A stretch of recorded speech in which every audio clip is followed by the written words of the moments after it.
हाथ बढ़ाना, साथी हाथ बढ़ाना।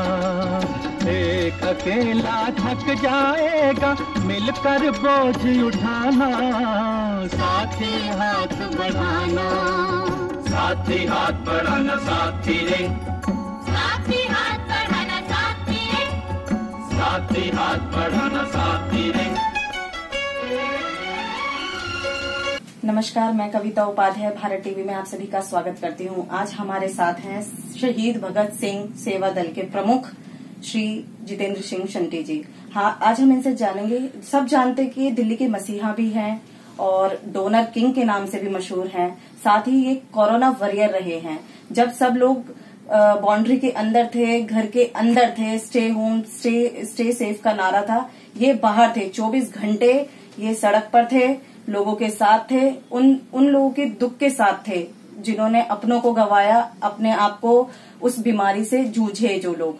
आज हम इनसे जानेंगे कि इस शहीद भगत सिंह सेवा दल की स्थापना कब हुई और ये कब से सेवा कर रहे हैं।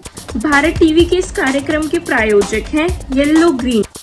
सोच बदलो, कुछ अच्छा ट्राई करो। नमस्कार जी।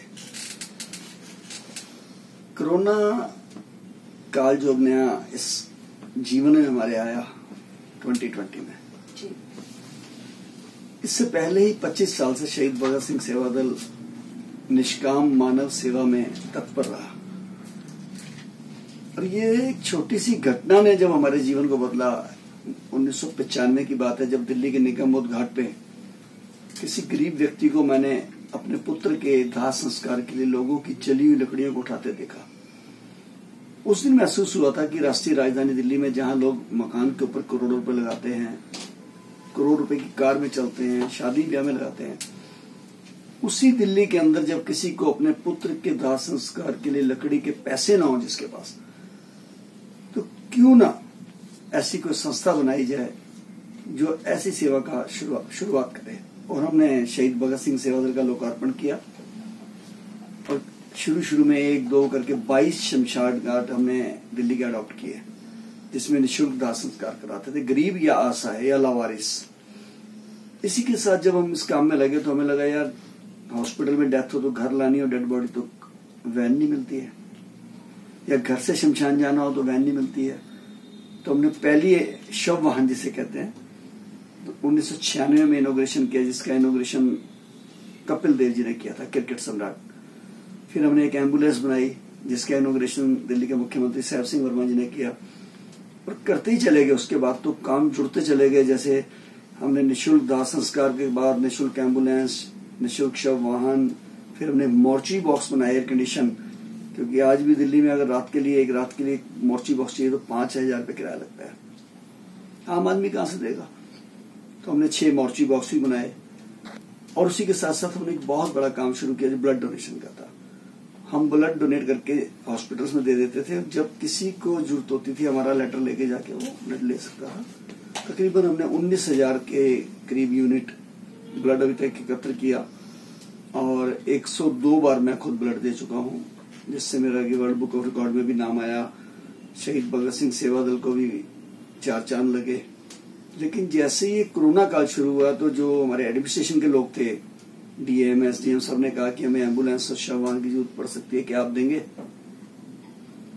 कई लोगों ने हमें मना भी किया कि ये तो मौत का मंजर है, लेकिन मैंने कहा दिया, हम 25 साल से सेवा कर रहे हैं। अगर आज जब देश के ऊपर इतनी बड़ी विपदा आई है, आज गरीब से गरीब व्यक्ति भी देश के लिए कुछ करना चाहता है, हमारे प्रधानमंत्री भी खुद कर रहे हैं अपने हाथ से सेवा, तो हमारा भी नैतिक फर्ज बनता है। और अगर इस दुख की घड़ी में शहीद भगत सिंह सेवा दल सेवा नहीं करता है तो देश का हमारे ऊपर एक कर्जा रह जाएगा। तो शुरुआत करी हमने। शुरुआत तो हमने आइसोलेशन सेंटर मंडोली से की थी। शुरू में वहां लंगर भी लगाया, हमने फूड किट्स भी बांटी। फिर पेशेंट्स का दौर चल पड़ा तो हमने पेशेंट्स को ट्रांजिट करना शुरू किया आइसोलेशन सेंटर तक, आइसोलेशन सेंटर से घर तक। उसके बाद फिर डेड बॉडी का दौर चल पड़ा, और जब 225 डेड बॉडी जिस दिन हो चुकी थी जून में, तो फिर मैं, मेरे दोनों बेटे, मेरी मिसेज, मेरा स्टाफ, 8 लोग हम कोरोना से पॉजिटिव हुए। लेकिन काम नहीं रुकने दिया हमने। काम का जो जज्बा था वो मेरे ड्राइवर्स, मेरे वॉरियर्स उसी तरीके से करते रहे। और इस समय हम लगभग 500 को टच कर गए हैं जो डेड बॉडीज क्रिमेट कराई हैं हमने। और जिन पेशेंट्स को हमने कैरी किया है घर से आइसोलेशन सेंटर या आइसोलेशन से घर तक, वो भी 550 के करीब हो गए हैं। ये दोनों काम करते करते पता ही नहीं लगा कब सेवा का दौर इतना लंबा चौड़ा हो गया और परमात्मा ने शक्ति दी। और मैं तो ये कहूंगा कि मैं ठीक है, हमारे को लोग वारिया कहते हैं, कोई कोरोना महानायक कहता है, लेकिन मैं तो महानायक उनको कहता हूँ जो ड्राइवर हमारे गाड़ी चलाते हैं बेचारे, वो भी बाल बच्चेदार है, जो शमशान घाट पे जलाते हैं डेड बॉडीज को, उनका बहुत बड़ा रोल है। शंटी जी, आपके पास इस समय कितनी एम्बुलेंस है और कितना स्टाफ है इस समय पर जब ग्राफ बढ़ता जा रहा है कोरोना का देश में? जी, कैसे सेवा कर पा रहे हैं? हमारे पास 12 एम्बुलेंसेस ऑलरेडी थी, जिसमें से हम 6 पेशेंट के लिए 6 डेड बॉडी के लिए चलाते थे।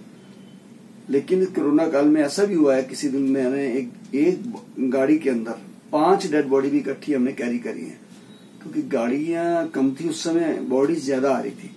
अब मेरी कोई 2 गाड़ी साउथ दिल्ली गई है, कोई वेस्ट में गई है, अलग अलग घूम जाती थी पूरी दिल्ली में। तो जीटीबी में मोर्चरी में लाइन लगी पड़ी थी, बहुत एक मंजर गड़बड़ हो गया था एक बार, तो बड़ा भयानक मंजर था। तो उस समय में 4 गाड़ियां और मिलाई। 16 गाड़ियां हमारे पास हैं जो दिन रात, day and night, round the clock. इस समय भी हमारी 10 डेड बॉडी, कुछ पेशेंट्स मिला के 10 से 12 सेवा का मौका रोज मिलता है हमें। शंटी जी, जिस समय आपका परिवार इस संक्रमण के चपेट में आया, आप खुद भी इस सब से जूझ रहे थे, तब दिल जब आपका दुखी था, किस तरह से आप महसूस कर पा रहे थे और क्या आपको लग रहा था कि क्या मैंने अपने परिवार को कहीं किसी संकट में तो नहीं डाल दिया? नहीं, मैं दुखी नहीं था जी। मैं दुखी तो वो लोग थे जो घर में बैठे बैठे पॉजिटिव हो गए। कुछ सेलिब्रिटी थे, कुछ बड़े बड़े नेता थे। मैं तो जब हुआ मेरे को, तो इसलिए हमने कुछ करने के बाद बीमार हुए हैं, इसलिए हमारे दिल में बिल्कुल भी शंका नहीं थी किसी प्रकार की या डर था, ऐसा कुछ नहीं था। हमें तो पता था कि ये दुख तो आना ही था हमें, क्योंकि हम बहुत करीब थे डेड बॉडीज के। मोर्चरी में जाना, शमशान घाट जाना, घरों से उतारना डेड बॉडीज को अपने हाथ से, तो कई बार कोताही भी हो जाती है। जी, जी, जी। और लगभग 77 डेड बॉडीज हमने ऐसी भी क्रिमेट की हैं जिनके घर वाले ही नहीं आए, उन्होंने मना कर दिया आने से। और कुछ ऐसे भी लोग थे जो छोड़ के भाग गए डेड बॉडी। शंटी जी, इस लड़ाई में, जब कोरोना की लड़ाई से सब लड़ रहे हैं, आपने और आपके परिवार ने कैसे लड़ाई लड़ी? देखिए, हमारा तो एक दिनचर्या थी और हैबिचुअल थे हम। 25 साल का हमारे को एक्सपीरियंस था। मैं, मेरे ड्राइवर, मेरे मेंबर्स, मेरे वॉरियर्स, खुद हमारे मेंबर, हमारे जिंदा भाई साहब हैं, जॉइंट सेक्रेटरी हैं, खुद गाड़ियां लेके जाते थे, डेड बॉडी लेके जाते थे और सैकड़ों डेड बॉडियां हमने खुद उठाई हैं। तो हमारे को कहीं डर ही नहीं लगा। हमारे लिए जैसे पहले हम उठाते थे डेड बॉडी, आज भी डेड बॉडी उठा रहे थे। पहले भी हमने बहुत ऐसी उठाई है जिनको कोई हाथ नहीं लगाता था, लावारिस थे, कटे फटे थे, मर्डर वाले थे, एक्सीडेंटल थे। तो हम तो परवाह नहीं करते इस बात की। और आज भी हम कोरोना के वॉरियर होते हुए कोरोना की बॉडी को ऐसे देखते हैं जैसे हमारे घर के परिवार की कोई बॉडी है, हम उसको उसी हिसाब से उठाते हैं उसको। जी, बात करें, शहीद भगत सिंह का जन्मदिन आ रहा है, आप उसको किस तरीके से, हमेशा तो आप बड़े धूमधाम से मनाते होंगे, लेकिन इस समय पर क्योंकि अभी बहुत सारी लिमिटेशंस हैं केंद्र सरकार की ओर से, आप किस तरीके से इसे मनाएंगे?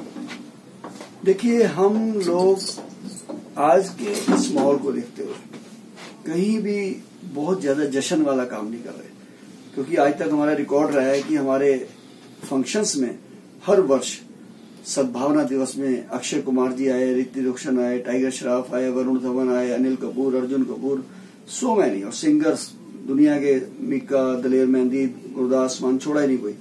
लेकिन हमें लगता है कि आज हमें देश के साथ चलना चाहिए। और बहुत बड़ा दुख है हमारे पास जब इस देश के अंदर जहाँ पे 70-80 हजार लोग डेथ कर गए हों, मुझे लगता है कि हमें बड़ी उससे चलना चाहिए। दिल्ली में 5000 लोगों की डेथ हो चुकी है, तो हमें बिल्कुल ही सोबर तरीके से, तो हमारा जो नॉर्थ दिल्ली है वो सिर्फ आज शाम को उन्होंने रखा है वहां पे कार्यक्रम प्रतिज्ञा के रूप में, कैंडल जला के। कल सुबह हमारा साउथ दिल्ली वाले साइकिल रैली कर रहे हैं, मात्र 50 लोग साइकिलिंग करेंगे, उसमें भी मैं जाऊंगा। ऐसे अलग अलग तरीके से कर रहे हैं, बड़े सिंपल तरीके से। कहीं हम कुछ डिस्ट्रीब्यूट कर रहे हैं, जैसे झुग्गियों में, क्लस्टर में अपने गरीब बहन भाइयों को कपड़े, कहीं पे जूते, कहीं पे बिस्किट्स, लेकिन हम कहीं भी हो हल्ला नहीं कर रहे हैं, इसको जश्न नहीं मना रहे हैं। वैसे तो बहुत बड़ी बात है कि शहीद आजम भगत सिंह जी का जन्मदिन है, बहुत बड़ी बात है हमारे लिए। हमारे रियल हीरो देश के वही थे और हमारे आइडियल भी हैं, इसलिए हम मना रहे हैं, लेकिन सादगी से मना रहे हैं। सादगी से मना रहे हैं। शंटी जी, आप एक कोरोना वॉरियर हैं, सभी जानते हैं, आप अपनी तरफ से क्या अपील करेंगे जनता से? देखिए, मैं जनता को ये कहूंगा कि ये जो समय निकला है 2020 का, ये बहुत खतरनाक समय है। और अभी भी इसको आप ये मत समझिए कि छुट्टियां खत्म हो गई हैं जी, सड़क पे आ जाओ और घर के भाग लो, स्कूल पे चले जाओ। खास करके अभी 6 महीने तक लोग अपने बच्चों को अपने स्कूलों में ना भेजें, क्योंकि बहुत बड़ी कोताही कर जाएंगे नहीं तो वो। क्योंकि आप जहां बच्चों को भेज रहे हैं, हो सकता है वहां सफाई ना हो सकता है वहां पे कहीं ना कहीं लोगों के ऐसे पॉजिटिव वालों के हाथ लगे हों। चूंकि मैं खुद इस बीमारी से जूझ चुका हूं, तो ये कभी भी कहीं से भी आ सकती है। और खास करके बच्चे और बुजुर्ग सीधा सीधा इनके लंग्स पे इफेक्ट करता है, और लंग्स पे जिसके इफेक्ट होएगा वो वेंटिलेटर पे जाएगा, और वेंटिलेटर पे जाएगा तो बहुत सीरियस केस है जी। मेरा रिकॉर्ड रहा है इसमें कि जितनी डेड बॉडी हमने कैरी की है, खास करके हॉस्पिटल से, प्राइवेट हॉस्पिटल से, जो भी वेंटिलेटर पे गया 90-95% तो वापस ही नहीं आया। वो तो वहीं रह गया, और उनको लाश लेने के लिए भी टक्करें खानी पड़ी हैं। और मुझे ये कहने में भी शर्म नहीं है कि इस कोरोना के काल में जब पूरा देश सहायता के लिए जुटा हुआ था, प्रधानमंत्री जी की अपील पर सबसे ज्यादा किसी ने मजे लिए हैं, सबसे ज्यादा किसी ने दिवाली मनाई है, तो हमारे देश के प्राइवेट हॉस्पिटल हैं, वो लैब वाले हैं, वो इंश्योरेंस कंपनी वाले हैं, जिन्होंने अरबों खरबों रुपए बनाए हैं। सरकारी जमीनें मुफ्त में लेके उन्होंने एक 400 रुपए की जो पीपी किट आती है व्हाइट वाली, 65-100 रुपए की लगाई है। 25-25 हजार का कमरा लगाया है। जो वेंटिलेटर 15-16 हजार जिसका रेंट होता था, उसका उन्होंने 50-50 हजार रुपया लगाया है। कुल मिला के अरबों खरबों रुपए उन्होंने कमाए। और जब किसी की डेथ हो जाती थी तो डेड बॉडी नहीं देते थे, जबकि सुप्रीम कोर्ट का रूल है, जो कि 2017 में पास हुआ है, कि अगर भी कोई भी व्यक्ति गरीब है चाहे अमीर है, उसकी डेथ हो जाती है हॉस्पिटल में, तो डेड बॉडी को नहीं रोक सकते। लेकिन हमारे पास जितने भी केस आए, तकरीबन 15 लोगों की मैंने डेड बॉडी ऐसी दिलाई है जिनका 14 लाख तक का बिल था, जिनको वो बॉडी को जिन्होंने बंधक बना लिया था, उनको शर्म भी नहीं आई कि हम मानवता के लिए कुछ तो करें। उन्होंने बहुत ही जलालत वाले काम किए हॉस्पिटल्स वालों ने, कि उन्होंने डेड बॉडीज को नहीं दिया, लोगों को बंधक बना लिया। और यहां तक कि एक तो सेंट स्टीफन हॉस्पिटल में मुझे याद है कि जिनकी डेथ थी, उनके बच्चे को बंधक बना लिया।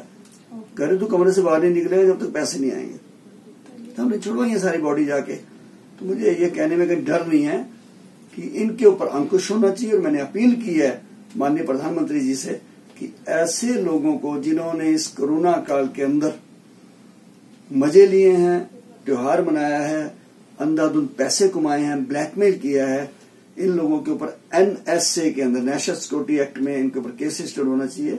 जब इस देश के अंदर दिवाली के अंदर एक मिठाई के साथ डब्बा तोलने वाला जेल जा सकता है, तो जिन्होंने कोरोना में अरबों खरबों रुपए कमाए हैं, ये जेल क्यों नहीं जा सकते हैं? और यहां तक मैंने कहा है जी, जो इनके बैंकों के अंदर पैसा जमा है वो प्रधानमंत्री राहत कोष में डलना चाहिए इन हॉस्पिटल वालों का, तब इनको सबक मिलेगा कि इन्होंने कितना नाजायज काम किया। ये लैब वाले जो टेस्ट 600 रुपए का था, उन्होंने 10-10 हजार रुपए का टेस्ट किया है जी। इंश्योरेंस कंपनी वालों ने लोगों की झूठी इंश्योरेंस करी है कि आपको कोरोना में पैसे दिए ही नहीं इन्होंने किसी को। जब वो पहले तो कर दी, जब कोरोना के पॉजिटिव होने पे उन्होंने पैसे मांगे तो किसी को उन्होंने कह दिया कि आप तो हाइपोटेंशन से थे, आप शुगर से थे, आप बीपी से थे। अरे भी ये सारी बातें आप पहले देखिए ना, आप इंश्योरेंस कर रहे हैं तो आपने 25-25 हजार रुपए प्रति व्यक्ति से ले लिया। जब पैसे देने का बिरला वालों की एक इंश्योरेंस मेरे पास आई, ऐसी बंधक बना लिया हॉस्पिटल ने, 5 लाख रुपए दिए ही नहीं उन्होंने हॉस्पिटल वालों ने, तो हम उनको भी छुड़वा के लेके आए। तो कुल मिला के जहां हमने सेवा करी, ये भी सेवा हमने शुरू करी कि किसी भी हॉस्पिटल के लोग बदतमीजी करते हैं, जलालत करते हैं, देशद्रोही करते हैं, तो हमारा नैतिक फर्ज बनता है कि हम उनको सबक भी दें।